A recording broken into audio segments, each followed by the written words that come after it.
오늘 어머니 주일 우리 하나님 주실 말씀은 신약성경 에베소서 6장 1절로 4절, 신약성경 316페이지입니다. 에베소서 6장 1절로 4절입니다.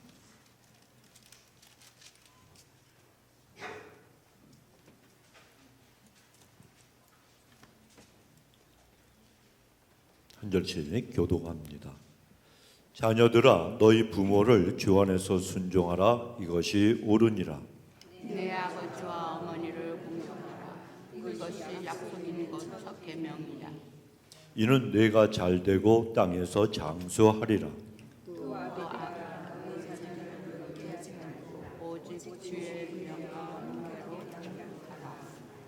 아멘. 자, 우리 하나님 어떠하신 분인가? 우리 한번 손을 높이 드시고,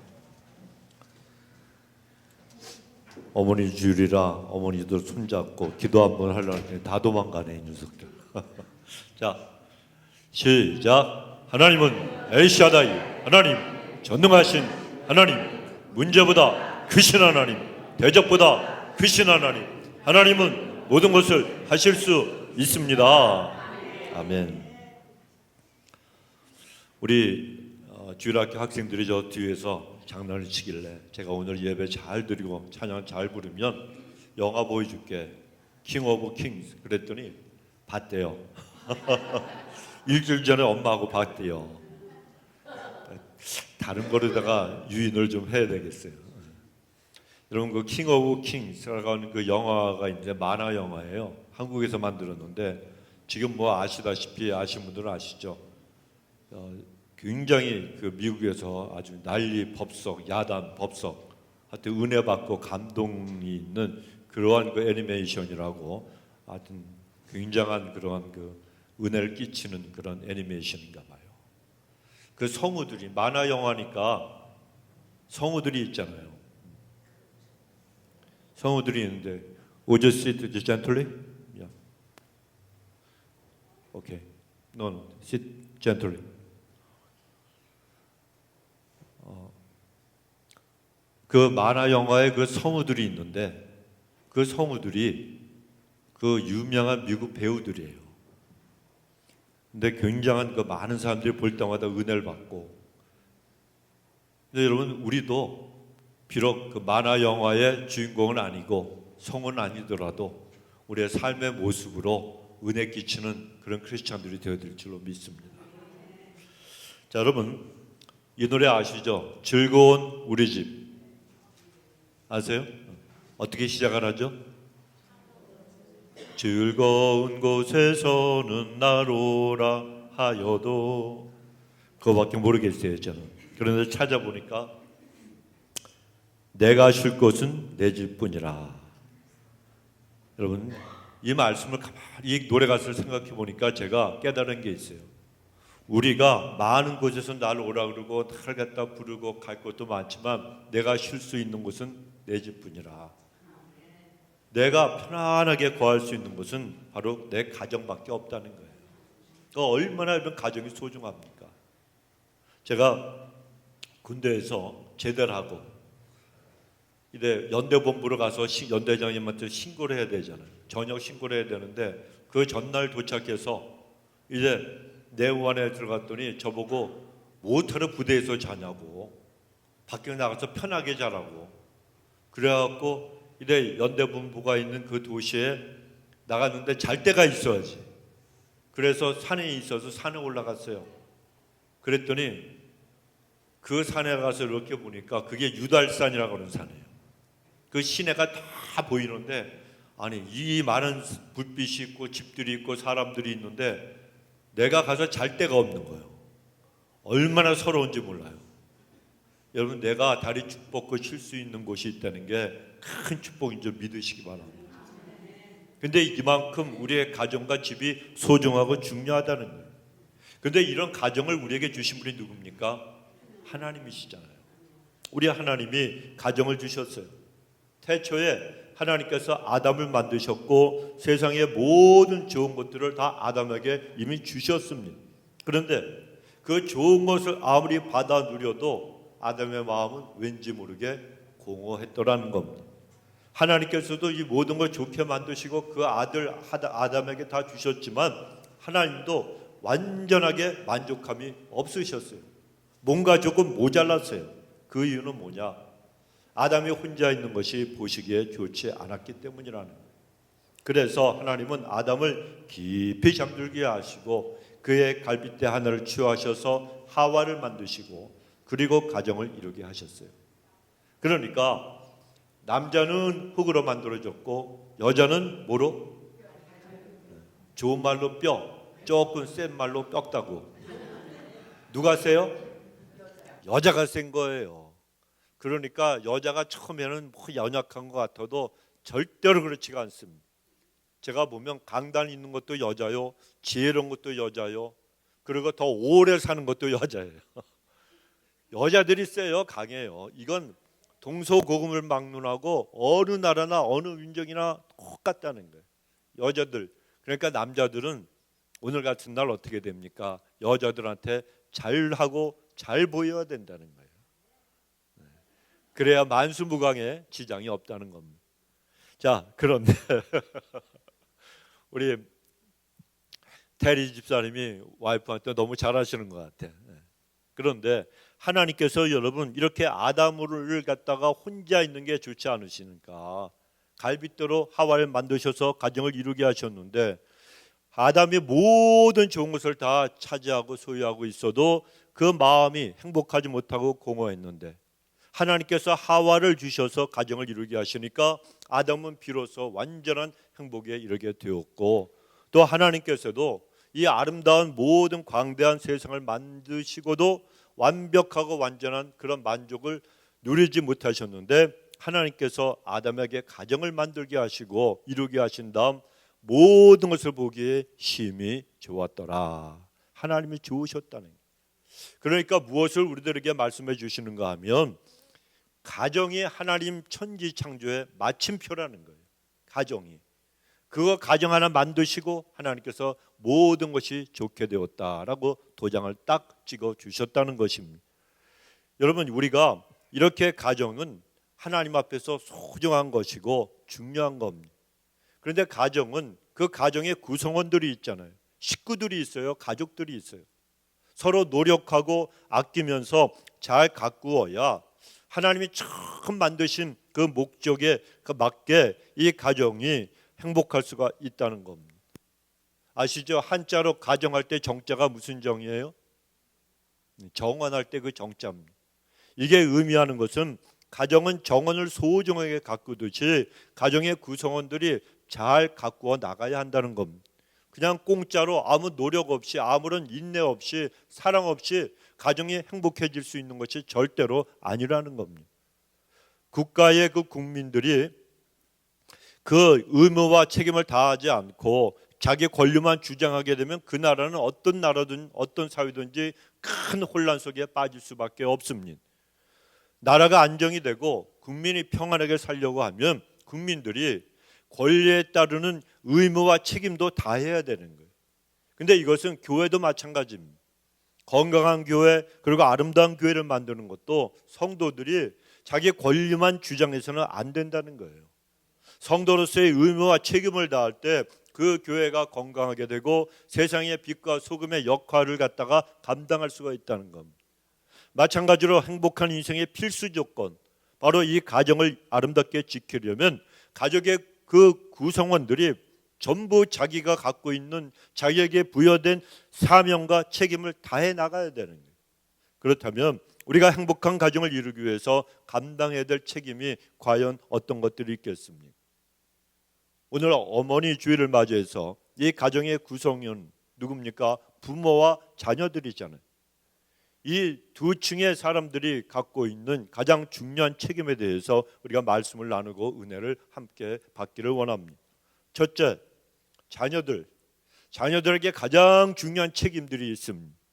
무엇인가 하면 부모에게 효도하는 거예요.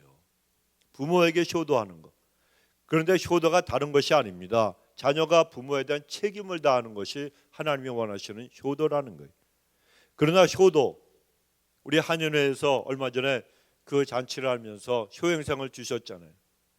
그런데 내가 그 상을 받았다, 나는 효자다, 또 효녀다, 효부다, 이거 자랑할 거리가 아니라는 겁니다. 효도는 자식으로서 부모에게 마땅히 해야 될 당연한 책임이고 그런 도리라는 거예요. 자, 여러분, 한 어머니가 계셨는데요, 이 어머니에게 세 아들이 있었어요. 아들이 셋. 자, 그리고 잘 키웠습니다. 어느덧 세월이 흘러서 이 어머니가 연세가 많이 들었어요. 나이가 드시니까 안경을 껴도 앞이 잘 보이지를 않았습니다. 나이가 그만큼 많이 드신 거예요. 그런데 어느 날 이 어머니의 헌신적인 사랑과 기도로 성장한 그 아들들이 한자리에 모여서, 자, 우리 셋 중에 누가 가장 효자인지 한번 증명을 해보자. 그렇게 이제 의논을 했습니다. 그래, 큰 아들이 방이 10개나 되는 큰 집을 사가지고 어머니 앞에 사드렸어요. 둘째 아들은 최고급 승용차를 선물로 드리면서 운전기사까지 딸려 보냈습니다. 나는 왜 그런 아들이 없는지 몰라. 막내 아들은 15년 동안이나 훈련을 잘 받아서 성경책을 창세기부터 요한계시록까지 전부 달달달달 외우는 아주 신기한 앵무새, 말을 하는 그 앵무새를 어머니께 선물로 드렸습니다. 이 앵무새가 어떤 앵무새인가? 주인이 시편 1편 하면 그때 시편 1편을 그냥 줄줄이 외우는 거예요. 컴퓨터나 AI보다 훨씬 더 모든 걸 다 알고 있는 그러한 성경에 관한 건 다 박사예요. 그런데 그런 신기한 앵무새를 구해가지고 어머님 앞에 어머니날 선물로 드렸다는 거예요. 그리고 마침내 세 아들이 다시 모였습니다. 그리고 어머님이 누구의 선물을 제일 좋아하시는지 이 결정을 내리는 날이 되었습니다. 그런데 그 어머니에게 여쭤봤더니 어머니가 큰아들에게 말씀을 하시는 거예요.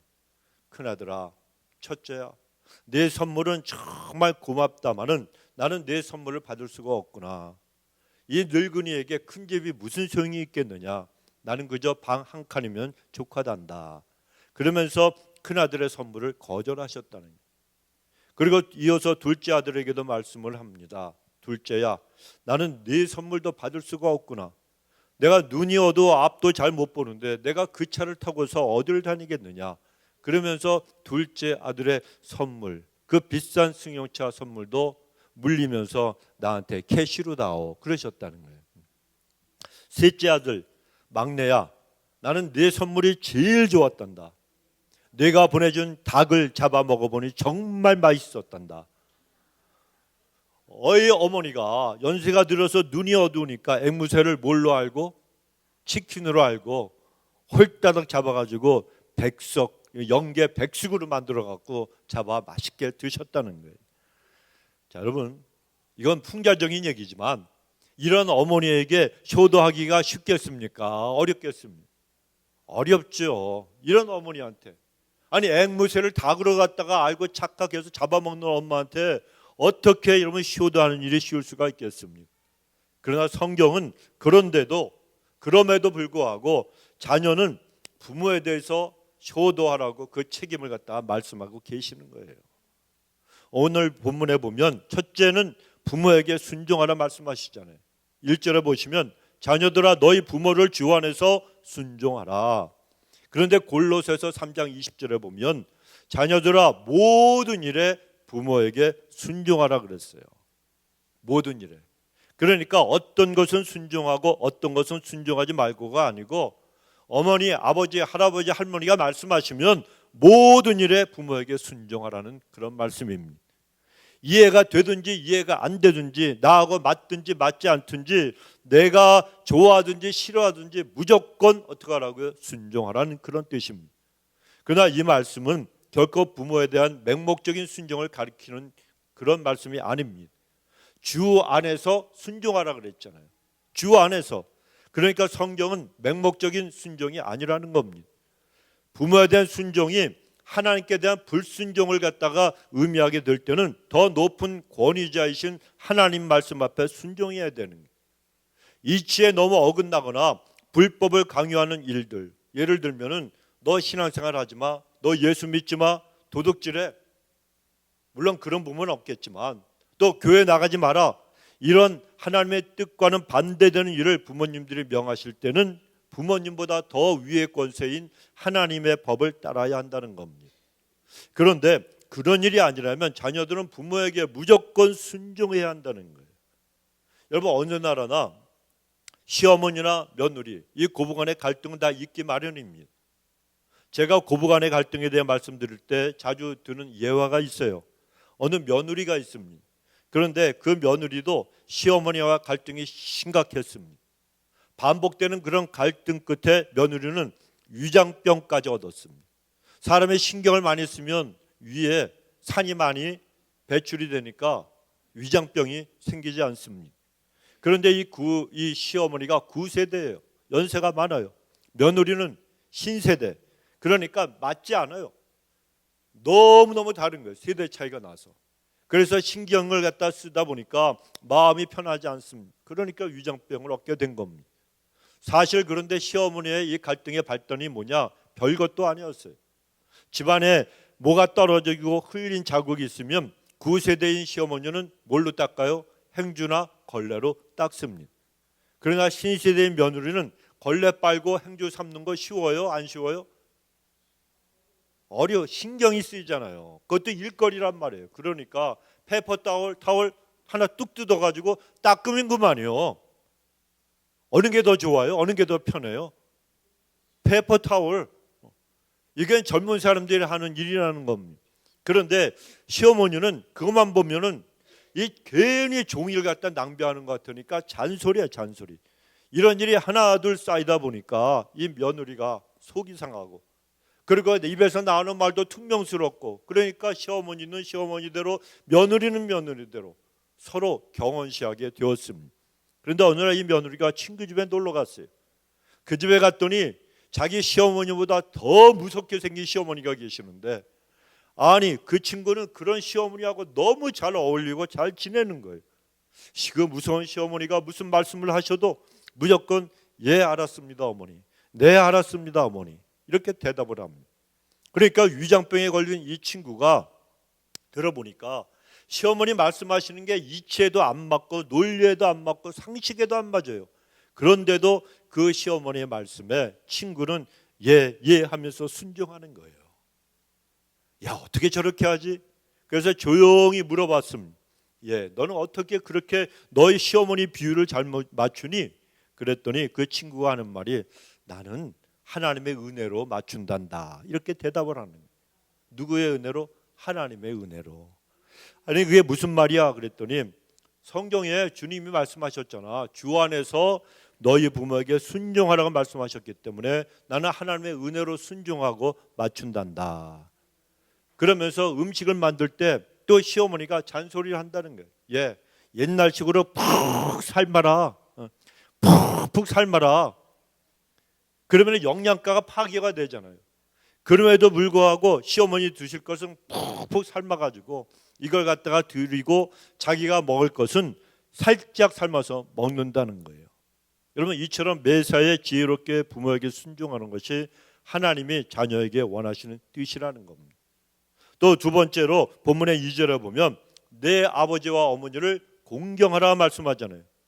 여러분, 순종은 우리가 순종하기 싫어도 의지를 가지고 순종하는 의지적인 측면을 강조하는 단어입니다. 그런데 공경이라고 하는 단어는 우리의 정서적인 이런 감정적인 측면이 더 강조된 단어라고 할 수가 있습니다. 그런데 여기 공경이라고 하는 말의 원문의 뜻은 굉장한 가치를 지니는 대상이 있어요. 그 대상에게 부드럽고 친밀한 반응을 보이라는 겁니다.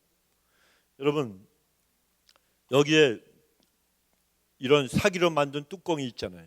이게 한 얼마짜리로 할까요? 한 10,000불이라고 그럽시다. 10,000불. 아니 뭐 돈들이 많으시니까 한 10만 불 그럴까요? 10만 불짜리예요. 이걸 제가 한 손을 들고 이렇게 지금 여러분에게 보여드릴 수 있겠습니까? 아니죠. 혹시 그러니까 이러는 거 이러고 있을 거라고. 그냥 마이크 내려놓고 그냥 이렇게 안 떨어뜨리려고 달달달 떨면서 똑같은 거예요.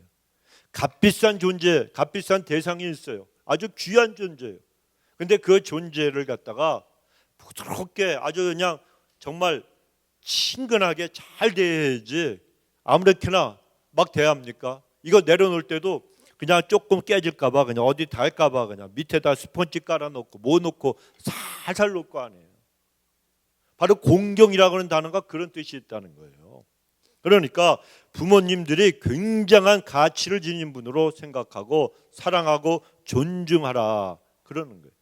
그러니까 순종이 우리의 외적인 그냥 이렇게 시키는 거 따라서 하는 거 이러한 외적인 행동을 갖다가 강조하는 것이라 그러면 공경은 내 마음의 내적인 마음의 태도를 강조하는 단어가 공경이라고 하는 단어입니다. 행동으로뿐만이 아니라 우리의 진실된 마음으로 부모님 앞에 나와서 부모님을 존경하고 존중을 하는 겁니다. 또 이 공경이라고 하는 원문의 뜻은요 무겁다라고 하는 뜻이 있어요. 무겁다. 이 말은 사람의 내부의 장기들이 여러 가지가 있잖아요. 심장도 있고 신장도 있고 쓸개도 있고 많은 그러한 장기들이 있는데 그 중에 하나인 간, 리버, 이 간에서 나온 말입니다. 이스라엘 백성들은 사람의 내장 중에서 이 간이 제일 무겁다고 생각을 했습니다. 여러분 간은 사람의 체중의 50분의 1이나 된대요. 얼마나 무겁습니까? 그러니까 우리는 간덩이가 부으면 돼요? 안 돼요? 안 돼요. 가등이나 무거운데 간덩이가 불면은 간땡이가 불면 큰일 나는 거예요, 여러분.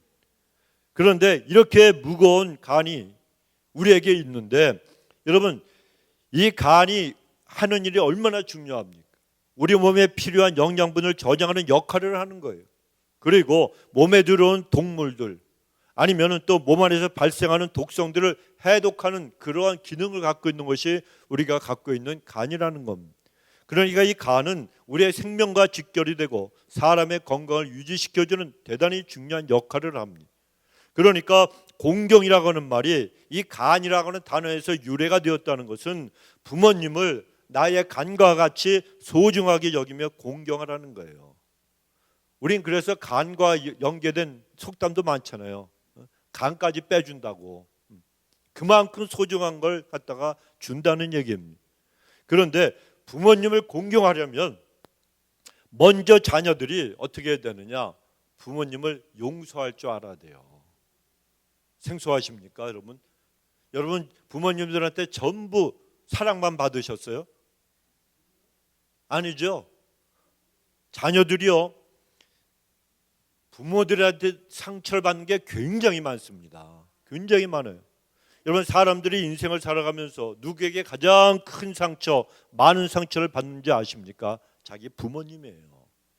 자기 부모님에게 가장 크고 많은 상처를 받는 거예요. 어떤 목사님이 내적 치유 세미나에 갔어요.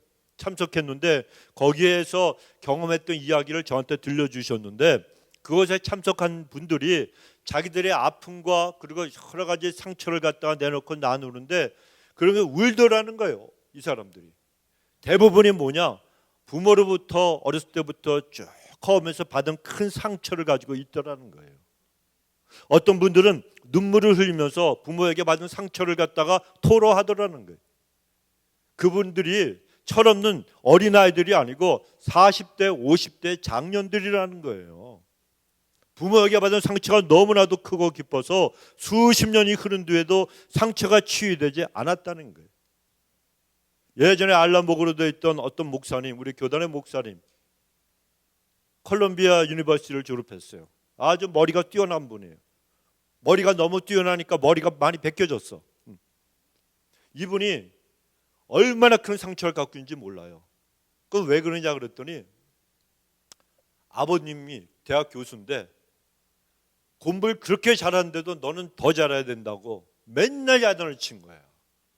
성격이 웬만큼 이제 학교에서 1등하고 그러면요 좀 당당해지고 큰 소리도 치는데 이분은 아주 주눅이 들어가지고 그냥 목사면서도 얘기도 못하고 기도할 때 보면 달달달달 떨고 얼마나 소심한지 몰라요. 그러니까 저는 콜롬비아 대학 가면 얼마나 큰 유명한 대학입니까? 우리는 엘파소 유태비 훨씬 더 좋지만 그런데 그런 대학을 나오고 그리고 머리도 똑똑한 사람이 자신감이 없어. 알고 봤더니 상처가 너무 깊은 거예요. 아버지한테서 받은 그 상처가 너무 맨날 너는 못한다, 이 바보다, 너 그거밖에 못하느냐. 아이고, 그러니까 이분은 어린이 돼 갖고도요 기도하면 맨날 울어. 아버지 때문에. 또 이런 설교를 할 수 있겠어요? 없겠어요? 못하는 거예요. 아버지에 대한 미움이 꽉 찼어. 근데 아버지가 무서우니까 얘기도 못해. 얼마나 불쌍합니까? 그 영혼이 자유롭지가 않아. 파워가 없어. 설교에도 보면 그냥 목소리 떨리는 소리로 그냥 들리면 들리고 듣고 말면 말아, 이런 식으로다가 얌전하게. 물론 조용조용히 설교하는 분을 제가 뭐라고 하는 거 아니에요. 그분은 그만큼 인생에 대해서 아픔이 너무 큰 거예요. 그러니까 목회도 힘들어. 누가 한마디 하면은 날 갖다가 비하시킨다 그러고 열등의식과 정죄의식 속에 빠져가지고, 여러분 사람이 다 내 마음에 들어요, 안 들어요? 안 들죠. 우리 교회는 3,898명이 나왔는데 3,000명이 목사 마음에 다 들어요? 안 들어요, 여러분. 내가 호박 심지 말라는데 그냥 끝까지 심었잖아, 우리 권사님이. 됐어, 오케이. 동기가 중요한 거예요. 제가 금요일 날 우리 집에 호박 심지 말라고 권사님한테 얘기를 했어. 근데 토요일 날 와갖고 아침에 그냥 몰래 심고 갔어. 화가 나요, 안 나요? 안 나요. 나는 안 나요. 나는 동기를 봐요. 권사님이 왜 내가, 정 권사님도 그렇고 많은 분들도 그렇지만 제가 한번 부탁을 하면 다 들어주세요. 다 순종하시는 분들이 많아요. 딱 한 명인데 오늘 교회 안 나왔어. 그 정도인데, 근데 왜 그러실까? 왜 불순종할까? 저는 항상 마음에 동기를 생각해요. 근데 권사님이 저를, 그리고 저희 집을 사랑하셔서 해주시는 거예요. 그 뭐 다른 일이 있겠습니까? 이 호박 먹고 그냥 콱 그냥 이빨이 빠져라 막 이렇게 하시겠어요? 아니잖아요. 호박이 이빨 빠진 사람 어디 있어? 없어요. 호박이 열리면 맛있으니까 목사님 이거 좀 드셔 이러면서 이제 그냥 억지로 하신 거라고. 마음의 동기가 이뻐요, 안 이뻐요? 이쁘고 감사하고 얼마나 고마워요. 여러분, 누구라도 내 말을 안 듣고 누구라도 날 괴롭히게 할 때는 여러분 그 생각부터 하셔야 돼요. 저분이 왜 저러지? 그러면은 사람은 여러분 우리가 판단할 것이 아니라는 거 꼭 기억하세요. 우리가 사람을 만나고 얘기를 듣고 대화를 나눠도 판단하려고 하지 마세요. 우리는 뭘 해야 돼요? 이해를 해야 되는 거예요. 사람을 만나서 얘기하는 거 이해하려고 만나고 얘기 듣는 거지 판단하려고 만나는 게 아니에요. 이건 예수 믿는 사람들의 행동이 아니라는 거예요. 쓰세요, 빨리. 판단에다 X하고 이해에다가 동그라미를 치시라고. 항상 그런 자세와 생각을 가지고 귀를 열고 마음을 열면 이해하지 못할 사람이 없다니까요. 배려하지 못할 사람이 없는 거예요. 그러니까 항상 좋은 생각하시고 남을 배려하는 마음, 그러면 마음의 미움이 싹 트다가도 이게 싹 없어져요. 그렇지. 그러면서 사랑이 생기는 거예요. 그러나 호박은 다시는 심지 마시기 바랍니다. 네. Anyway, 모든 건 마음의 동기가 중요한 거예요. 우린 그걸 볼 줄 아는 눈이 열려야 되는 거예요. 그러면 인생이 기뻐요, 행복해요. 내가 누굴 판단하고 미워하고 용서하지 못하는데 내 마음에 응어려진 게 있는데 이게 잠이 잘 옵니까? 아니죠. 스스로 무덤을 파고 스스로 건강을 해치고 스스로 불행하게 만드는 거예요. 그러나 모든 걸 다 동기를 생각하고 좋은 생각을 하게 되면 그 사람도요 아무리 원수 같아도 다 이뻐 보이는 거예요. 이뻐 보이는 거예요. 우리는 여러분 그렇게 남을 이해하려고 해야 되는 거예요. 그런데 부모님 문제는 부모예요. 부모. 다른 사람들은 괜찮아. 용서할 수 있는데 어떻게 내 부모가 나한테 그럴 수가 있어? 어떻게 내 자식이 나한테 그럴 수 있어? 이 가족 간의 가장 친밀한 이런 관계 속에서 일어나는 아픔과 상처, 이런 것은요 용서하기가 힘이 들다는 거예요. 그러니까 부모에게 받은 상처가 깊고 그리고 큰 사람들은 수십 년이 지나도요 이 상처가 치유받기가 힘들어요. 그리고 컸으니까, 세월이 지났으니까 잊어버리고 있다가도 어떤 일을 만나면 이게 불쑥불쑥 튀어나온다는 거예요. 혹시 우리 성도님들 중에 부모님께 받은 그런 상처가 있는 분들이 계시면 이 시간에 여러분 하나님 앞에 기도하세요. 하나님, 내 부모가 나한테 주었던 그 상처를 용서하기 원합니다. 내 마음에 주님의 사랑과 은혜를 주시옵소서. 주께서 그분들을 용서해 주셨으니까 저도 용서하기 원합니다. 입술로 먼저 고백을 하고 기도하시면서 내가 돌아가신 부모님이든 계신 부모님이든 내가 다 부모님을 용서합니다. 입술로 고백하기 시작하시면 성령님께서 순종하는 내 마음에 역사해 주셔갖고요, 이걸 다 풀어주시는 거예요. 우리 부모님들 그러잖아요. 저는요 우리 엄마한테 되게 섭섭한 게 하나 있었어요. 6학년 이래 졸업 끝나고 중학교 졸업식을 2학년 때 하잖아요. 국민학교. 중학교 입학식은 3학년 때 하잖아요. 아니 3학년이란다. 3월 달에 하잖아요. 2월 달에 국민학교 졸업하고 한국에서 그랬어요. 저는 한국에서 국민학교 나왔어요. 3월 달에 입학을 하는데 그 기간 동안에 우리 어머님이 저한테 영어 공부하라고 막 축구 시합하고 노는데 영어 공부하라고 막 끌고 가는 거예요. 저는 축구가 공부보다 더 좋았던 사람이에요. 그래서 끌려가는데 갑자기 시장을 이렇게 지나가면서 야 일로 와봐, 서가 일로 와봐 그러더니요, 옷 파는 데로 들어가더니 옛날에 그 고무줄 바지 있잖아요. 왜? 이걸 사주는 거예요. 이 바지 입으래. 그래서 왜 그랬더니 입으래. 입었죠. 그랬더니 과외한 데로 끌고 가는데 어머니 친구 아들이 서울 공대 다녔어요. 그분이 결혼을 일찍 하셨나 봐. 그런데 그 형이 서울 공대 4학년인가 그랬는데 과외를 하는데 딱 그 집에 들어갔더니 어마어마한 부잣집이요. 그 마루에 애들이 쫙 나왔는데 전부 경복 국민학교 다니는 애들. 저는 청운 국민학교를 나왔어. 우리는 공립학교고 걔네들은 사립학교야. 맨날 우리는 왼수처럼 싸웠어. 근데 거기 있는 아이들 2명이 예전에 길거리에서 저하고 싸웠던 친구들이야. 아니 왼수는 외나무다리에서 만나는 게 아니고 왼수는 과외 공부하는 데서 만나는 거야. 전부 사립학교 애들이고 저만 공립학교야. 아니 예전에 그 싸운 애들 그 옆집에서 유익동이라고 하는 친구하고 그 집에 가서 야구를 하고 있었는데 그 2층 집인데 그 사는 경복고등학교 아이가 막 놀리는 거야, 욕을 하고. 그런데 너 나중에 만나면 이랬거든요. 이랬는데 아니 길 가다가 만났잖아요. 그래갖고 제가 두들겨 팼어요. 걔가 이만하고 저는 요만했는데 내가 싸움은 그래도 잘했어요.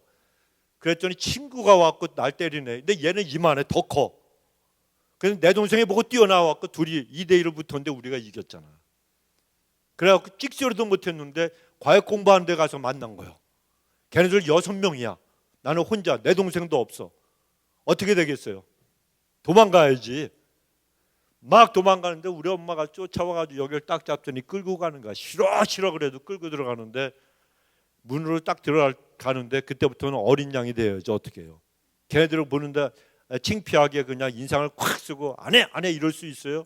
그러니까 아주 착한 학생처럼 올라갔죠. 그러고 나서 애들이니까 그냥 금방 친해지긴 했는데 은근히 이것들이 나를 갖다가 공립학교 다닌다고 왕따시키고 그러더라고. 얼마나 속상했겠어요. 내가 그때 받은 상처를 생각하면 잠이 안 와. 너무 우리 어머니가 싫었어요 그때. 우리 어머니가 어렸을 때 맨날 자기 마음대로 해. 그리고 어렸을 때 저는요 좀 이 독립의지가 강해가지고 유치원 때 아버님이 다른 데로 정근을 가시니까 저는 혼자 유치원 졸업하고 간다고 그래가지고 가정부 누나하고 저하고 둘이만 서울집을 지켰어요. 근데 우리 어머니가 떠나고 나서부터 내가 가정부 누나가 되고 그 누나가 주인이 됐어. 얼마나 핍박을 많이 받는지 몰라. 맨날 때려 나를. 그래서 내가 웬만하게 맞아가지고 아프지가 않아요. 맷집이 그때 생겼어. 그랬죠. 또 국민학교 3학년 때 아버님이 또 딴 데로 가시는데 내가 또 안 간다 그랬더니 담임 선생님 집에다가 하숙을 시켰네. 그 선생님이 2학년 1학년짜리 아들 둘이 있었어. 얘네들이 지네 집이라고 텃세를 부리는데 그다음에 노처녀 누나가 이모가 한 분이 계셨는데 그분이 또 추운 겨울날 두부 사러 가고 나만 불러. 밤중에. 얼마나 서러워요. 그러고 나서 부모가 없으니까 이가 아파도요. 그냥 내가 이를 다 뽑아버렸다니까. 그러니까 이게 간내잖아요. 이걸 뽑으면 안 되는데 누구한테도 얘기할 수가 없으니까 내가 뽑아봐가지고 이가 그래서 없는 거예요. 내가 3학년 때부터. 그 나중에는 하도 서러워갖고 내가 이 두 녀석들을 성질 갖다가 마바바박 해가지고 쌍코피가 터지게 했어요. 그리고 무섭잖아요. 선생님한테 걸리면 혼나잖아. 담임 선생님인데. 그래갖고 보따리 싸갖고 도망갔잖아. 가출했다니까. 원주에서 원주. 철길만 쭉 따라가면 우리 어디 어머니 있는 데가 나올 줄 알고 막 도망가는데 나중에 잡혔지. 아마 안 잡혔으면 아마 지금 그때쯤 서울역에 가가지고 구두 닦고 있을지도 몰랐을 거예요. 그런데 커갈수록 내가 부모님이 이해가 안 가는 거예요. 유치원생이죠, 3학년짜리죠, 어리는 것을 갖다가 만약에 내 자식이 그런다 그러면 나는 안 돼. 너는 부모하고 있어야 돼. 부모의 양육을 받아야 돼. 이래가지고 데리고 갔을 것 같은데 우리 아버님은 또 사내 녀석 기가 좋다고 기 살려줘야 된다고. 기 살리는 게 아니고 기가 죽었지. 남의 밑에 가가지고 사니까. 난 이해가 안 됐었어요 그게. 그래갖고 커서 왜 저 양반들이 내 친부모가 맞나 막 이런 생각까지 했다니까요. 그런데 기도하는데 하나님께서 알려주신 게 있어요. 위로해 주시고 그것도 다 하나님의 섭리 가운데 하나님께서 널 키우려고 그런 거다. 너는 부모도 의지하지 말고 사람도 의지하지 말고 나만 의지해라. 그걸 깨우쳐 주셨어요. 근데 여러분 저뿐이 아니고 여러분도 마찬가지잖아요. 똑같은 사건은 아니더라도 부모에게 드는 욕설들, 부모님들이 너무 피곤하고 힘들 때에 그냥 그 아픔들 이걸 갖다가 우린 그냥 한번 당한 사람들은 그냥 계속 마음속에 있는 거예요. 이걸 우리가 뽑아버려야 되고 부모를 용서해야 되는 거예요. 이 무의식 속에 잠재되어 있잖아요. 이걸 갖다가 우리가 하나님 앞에서 용서해야 된다는 거예요. 오죽하면 아까 그 목사님이 내적 치유 세미나에서 들었던 그 사람들의 울음소리, 40대 50대의 장년들이 기도하면서 은혜 받으니까 다 울면서 자기들 마음속에 있는 부모로부터 받은 그 상처들을 갖다가 다 내놓고 하나님 앞에 기도하는 그런 모습이 있지 않겠습니까? 여러분 부모를 용서하지 않고 우리가 부모를 공경한다는 것은요 불가능한 그런 일입니다. 그런데 우리 그리스도인들이 부모님을 공경하는 일들 중에 가장 기본이 되는 게 있어요. 복음을 전하고 부모님의 영혼을 구원하기 위해서 기도하는 일이라는 게 이것이 가장 기본적인 효도입니다. 그리고 그 다음에는 부모님을 자주 찾아뵙고 함께 있어 드리는 것이 또 큰 효도가 되는 거예요. 왜냐하면 연세가 드실수록 부모님들은요 외로워지기 때문에. 현대 노인 문제를 연구하는 사람들의 공통된 주장 가운데 하나가 있습니다. 부모들이 또 노인들이 가장 참기 어려운 문제는 뭐냐? 고독이라는 거예요. 고독, 외로움. 연세를 많이 드신 그런 어르신들 중에서 75% 이상이 심각한 고독에 시달리고 있다는 겁니다. 사람이 여러분 노인이 되어서도 부부 사이가 좋다면 큰 축복을 받은 거예요. 저는 새벽기도 때마다 은혜 받는 분들이 있어요. 우리 필립 드렉 집사님, 썬드렉 집사님 새벽 5시 그 정도가 되면 두 분이 차를 딱 파킹해 놓고 문으로 손을 잡고 탁탁 걸어오시는데 제가 은혜를 받아요. 새벽 예배 한 번도 안 빠지시고 이렇게 두 분이 손잡고 오시는데 딴딴따단 딴딴따단 무슨 신혼부부 결혼식 하는 부부같이 사이좋게 그냥 딱 손잡고 들어오시는데 야 하나님의 큰 축복을 받으신 분들이구나. 교회를 또 손잡고 오시잖아. 우리 집사람은 손잡고 가자 그래도 왜 그러냐 이러는데 저 연세 드셔가지고 그냥 손잡고 교회 오시는 게 얼마나 큰 축복입니까? 여러분 믿음이 좋은 분들은요 연세가 드실수록 정말 사이가 더 좋은 거예요. 부부 사이가 좋은 거예요. 이게 큰 축복이에요. 그러나 나이가 많이 들어서 혼자가 되신 분들 외로움이 더해지는 거예요. 그러므로 자식은 부모와 함께 있는 시간을 많이 가져야 되는 거예요. 항상 가져야 돼요. 또 멀리 떨어져 있어서 내 몸은 갈 수 없어서 함께 모실 수 없다 그래도 전화라도 자주 드리고 안부 전해드리는 일이 큰 효도가 된다는 거예요. 그 다음에 부모에게 효도하는 또 한 가지 방법, 용돈을 어떻게? 간당간당하게? 아니에요. 넉넉하게 드리는 거. 맞죠? 심재영 권사님. 용돈을 넉넉하게 드리는 겁니다. 여러분, 어떤 목사님은요, 아들이 결혼하기 직전에 아들과 며느리의 사인을 갖다 꼭 받아 놓을 거라고 한 적이 있어요. 어떤 사인이냐? 첫째는 주의를 반드시 지켜라. 예배는 어떻게 드려야 된다. 교회는 어떻게 섬겨야 된다. 11조는 반드시 하나님께 드려라. 그리고 또 하나님께 드리는 11조 외에 나머지 10분의 1은 부모에게 드려야 된다.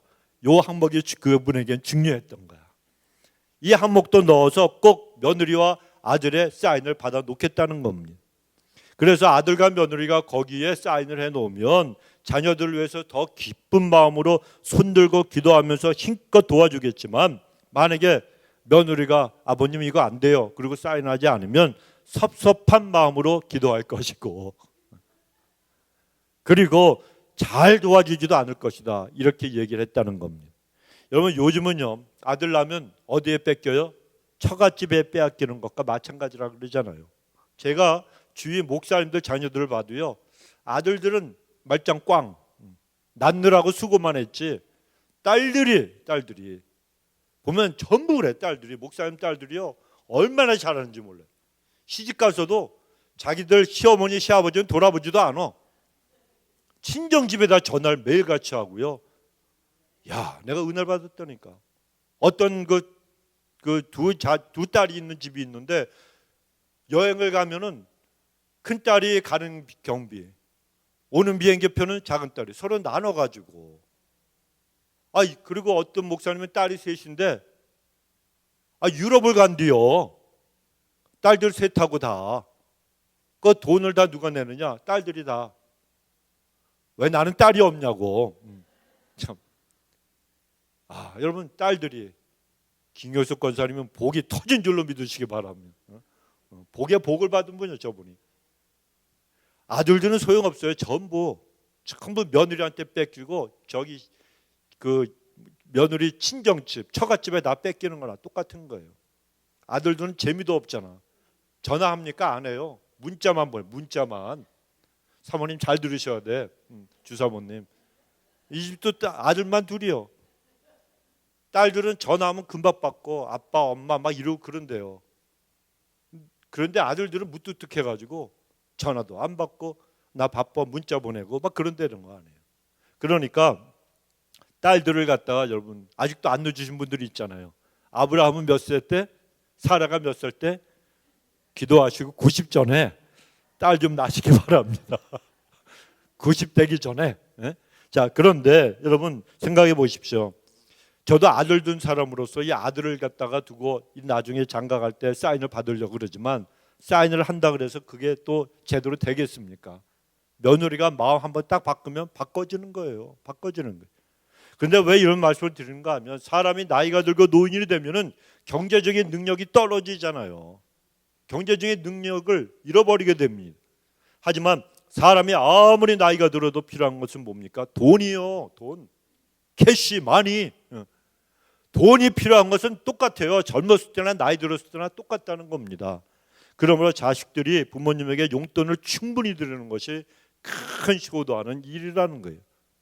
말리사가 들었나 모르겠어.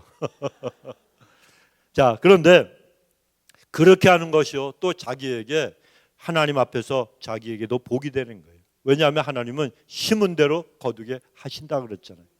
본문 3절에 보면 효도하는 사람이 이 땅에서 잘 되고 장수한다고 하나님이 약속하셨어요. 그러니까 효도해야 되는 거예요. 그런 사람이 복을 받는다는 겁니다. 미국 필라델피아에 효심이 지극한 찰스 스윈드라고 하는 한 소년이 있었어요. 그런데 그 어머니가 어떤 일을 했는가 하면, 무거운 가방에 물건을 넣어서 딜리버리하는 일을 했어요. 근데 이 찰스가 엄마를 볼 때마다 엄마가 가방 무거운 데다가 또 짐을 들고 다니니까 얼마나 어머니가 고생을 하는 걸 그 마음이 아팠겠습니까? 그래서 우리 엄마가 저렇게 고생하시는데 저 배달할 때 사용하는 가벼운 가방이 있으면 얼마나 좋을까, 이런 생각을 늘 했습니다. 그래서 그가 만들게 된 것이 쇼핑백이었다는 거예요. 페이퍼백, 종이백. 그리고 그것을 특허를 내서 그가 많은 돈을 벌었어요. 그가 종이 가방 만들어서 거부가 된 것은 바로 어머니를 생각하는 효성 때문이었다는 겁니다. 그래, 우리 성도님들도 부모님이 생존해 계시는 분들은 부모님께 효도하는 분들이 되셔서 하나님이 약속하신 복을 다 받아 누리게 되시길 주 이름으로 축원합니다. 두 번째로, 자녀들만 부모께 대해서 효도해서 즐거운 우리 집, 아름다운 복된 가정을 가꿀 수 있느냐? 절대로 그렇지가 않아요. 자녀에 대한 부모의 책임도 있다는 것입니다. 오늘날 우리가 사는 이 시대의 문제는 가정의 문제가 제일 큽니다. 그리고 가정의 문제는 자녀의 문제가 아니고 누구의 문제예요? 부모의 문제라고 할 수가 있습니다. 청소년 문제 전문가들은요, 엄밀한 의미에서 문제 자녀는 없다고 얘기합니다. 다만 누가 있다? 문제 부모만 있다고 이렇게 전문가들이 주장을 해요. 본문 4절에 보면 자녀에 대한 부모의 책임을 말씀하는데, 첫째는 자녀를 노엽게 하지 말라 말씀합니다.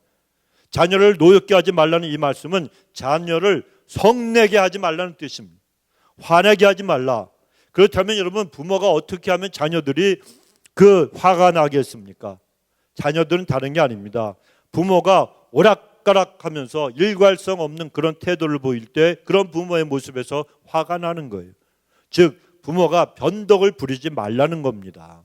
부모가 기분이 좋을 때 아이들이 그냥 팔을 벌리면서 달려들면 아이고 내 새끼 그러면서 물고 빨고 예뻐하다가, 기분이 나쁘면 또 피곤할 때 아이가 똑같이 두 팔 벌리며 엄마 아빠 달려들면 아 저리 가 좀 가, 귀찮게 왜 그래, 피곤해, 이렇게 그냥 매몰차게 뿌리칠 때에 아이들이 상처를 받고 그 상처가 아이들을 노엽게 만든다는 겁니다. 또 자녀는 항상 똑같은 행동을 했는데 부모가 언제나 그냥 같은 모습으로 받아주면 괜찮은데 그렇지가 않고, 어떤 때는 그래 잘했다 이쁘다 그러다가 그 다음 날은 똑같은 일을 두고서도 야단을 치면 아이가 황당해하면서 부모를 신뢰하지 못한다는 거예요. 그런가 하면 바르게 살지 못하는 부모 때문에 아이들이 또 노여움을 품게 됩니다. 여러분, 자녀가 어릴 때는 부모가 무서워서 말을 못하지만 부모가 바르게 살지 못하면 그 아이들이 자아가 이제 형성이 되고 조금씩 커지면서 그 마음에 부모에 대한 존경심이 사라지고 부모를 향한 분노가 쌓이게 되는 겁니다. 뿐만 아니라 부모의 과잉보호 또 과도한 기대도 자녀를 갖다가 화나게 만드는 거예요.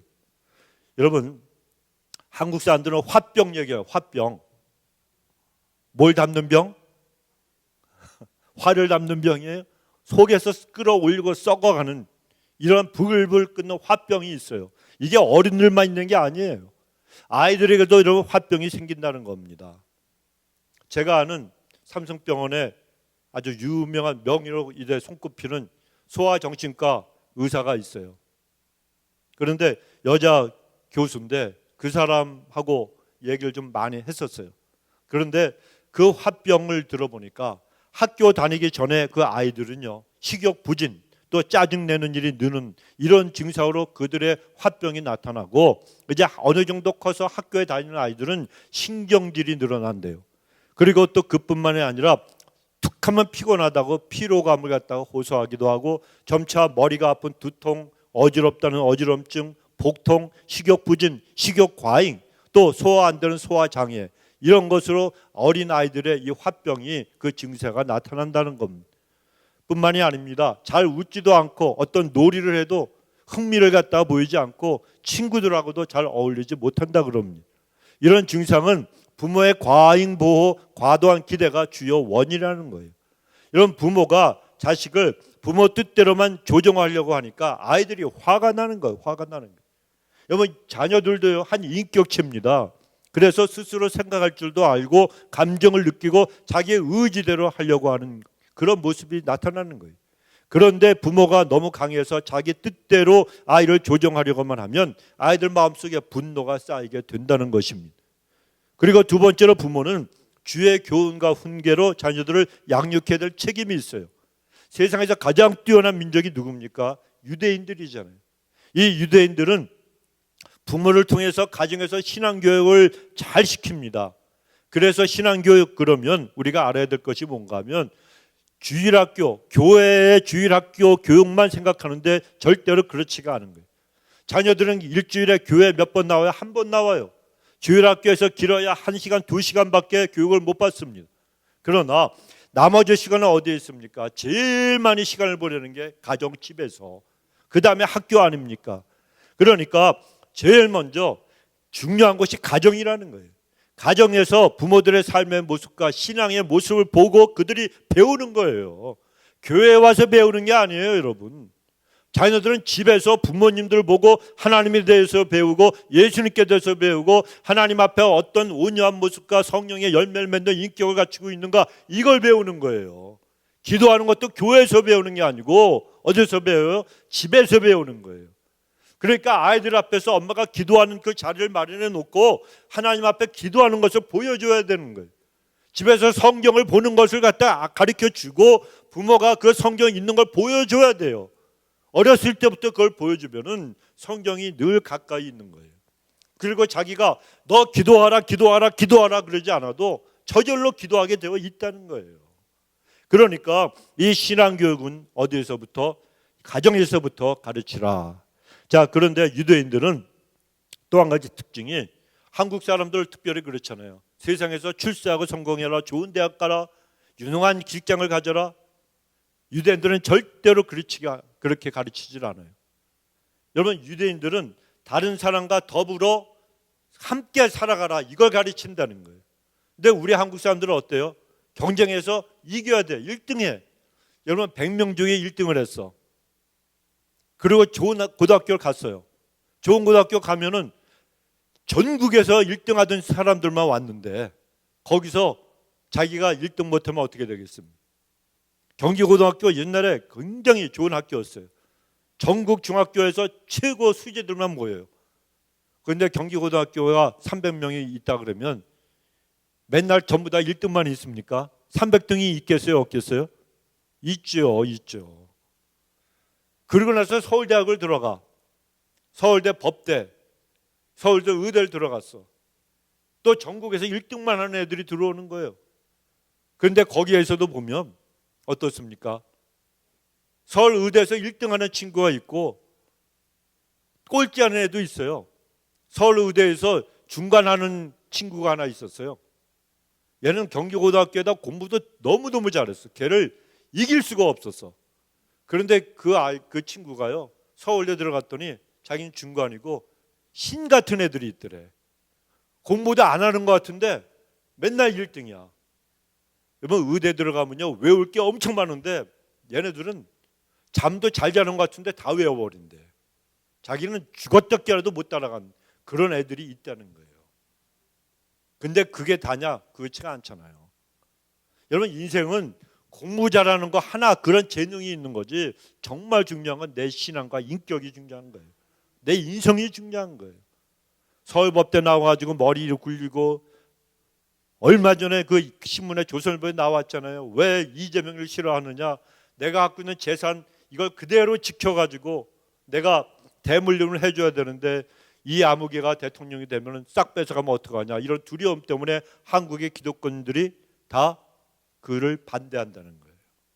사설로 그걸 갖다 썼더라고. 또 여러분, 인생은요 자기만 생각하면 안 돼요.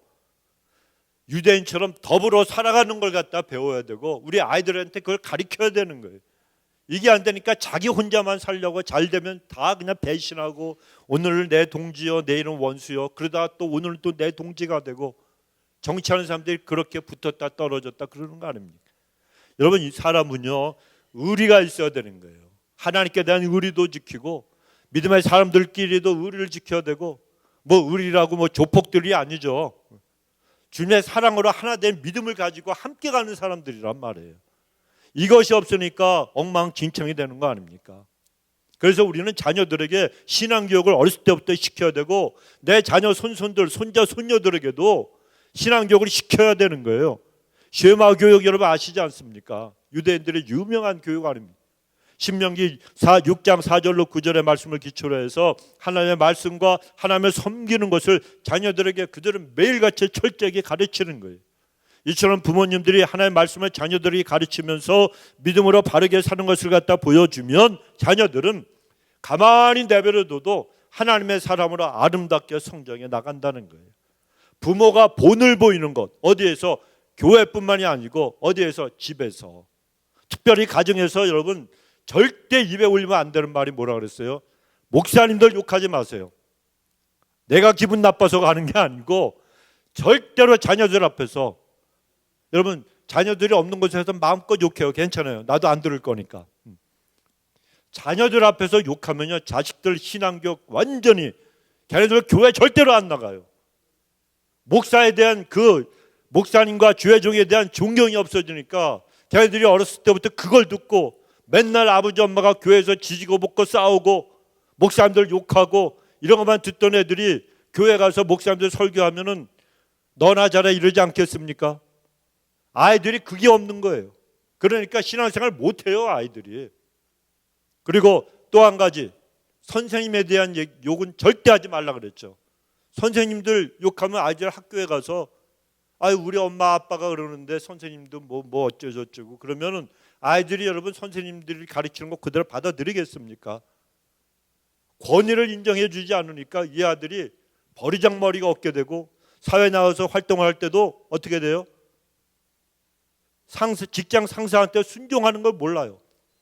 상사가 지시하고 뭐라 그러면은 그냥 기분 나쁘다가 대들고 그러다가 그냥 확 나와버리는 거죠. 그러니까 절대로 뭐 마음에 안 들면 욕하든 뭐하든 그거는 본인의 자유지만 절대 자녀들 앞에서 하지 말아야 될 것은 목사님 욕과 그리고 선생님 욕은 하지 마시라는 거예요. 없을 때는 하세요. 그건 본인들 마음이요. 하나님이 다 들으시고 심판하실 거니까 알아서 하고, 자녀들 앞에서는 절대 목사님이 나쁘고 선생님이 나빠요. 그래도 욕을 하지 마시라고. 이게 자녀들을 올바로 키우는 그런 법이라는 건 법칙이에요. 그래서 부모님들이 신앙의 본을 보이면 자녀들은요 아름다운 하나님의 사람으로 성장해 나갑니다. 이제 여러분 한 가지 말씀만 더 드리고 이제 말씀 맺겠습니다. 플로리다에 유명한 레스토랑이 있는데 그 레스토랑 입구에는 그 레스토랑 주인이 아니라 그 어머니 사진이 입구에 딱 걸려 있다고 합니다. 그 어머니는 남편이 일찍 세상을 떠난 다음 다른 주에서 플로리다 스테이트로 이사를 왔습니다. 그리고 해변가 도시에서 작은 식당을 경영했는데 그 식당이 번창했어요. 그리고 오랜 노력 그리고 계획 끝에 그 저축한 돈을 가지고 아름답고 큰 식당을 바닷가에 다시 오픈하려고 했습니다. 준비를 했어요. 그런데 새 레스토랑을 오픈하기 전에 어머니가 병으로 누웠습니다. 그래 병을 앓다가 새 레스토랑을 갖다 오픈하는 것을 보지 못하고 세상을 먼저 떠나셨어요. 그때 그 어머니가 아들에게 이 새 레스토랑을 잘 경영해 달라고 하면서 유언을 남겼는데, 언제나 사업보다는 인생의 주인이신 하나님을 더 귀히 여기는 믿음의 삶을 살으라 하는 것이 그 어머니가 아들에게 남긴 유언이었습니다. 어머니가 이제 세상을 떠난 다음에 새 이 레스토랑을 오픈했습니다. 그런데 그 아들이 레스토랑 입구에 어머니의 사진을 탁 하고 걸어놨습니다. 그리고 그 어머니 사진 밑에 5줄의 글을 써놓았습니다. 어머니의 미소는 저의 추억입니다. 어머니의 사랑은 저의 용기입니다. 어머니의 말씀은 저의 등불입니다. 어머니의 기도는 저의 능력입니다. 어머니의 주님은 저의 주님이십니다. 그 사진 밑에 쓰여 있는 이 글을 보면 누구라도 그 어머니의 신앙과 삶을 갖다가 여러분 짐작할 수 있지 않겠습니까? 그 어머니는 분명히 믿음으로 인생을 사신 분이었고 그 믿음의 삶이 아들에게 강력한 영향력을 끼친 것은 두말할 나위가 없을 것입니다. 오늘 어머니 주일을 맞이해서 우리 성도님들이 부모님께 대한 책임과 자녀들에 대한 책임을 다 하는 그런 분들이 되셔서 어머님의 사랑이 저의 용기요, 어머니의 말씀은 저의 등불이며 어머니의 기도는 저의 능력이고 어머니의 주님이 바로 저의 주님이십니다.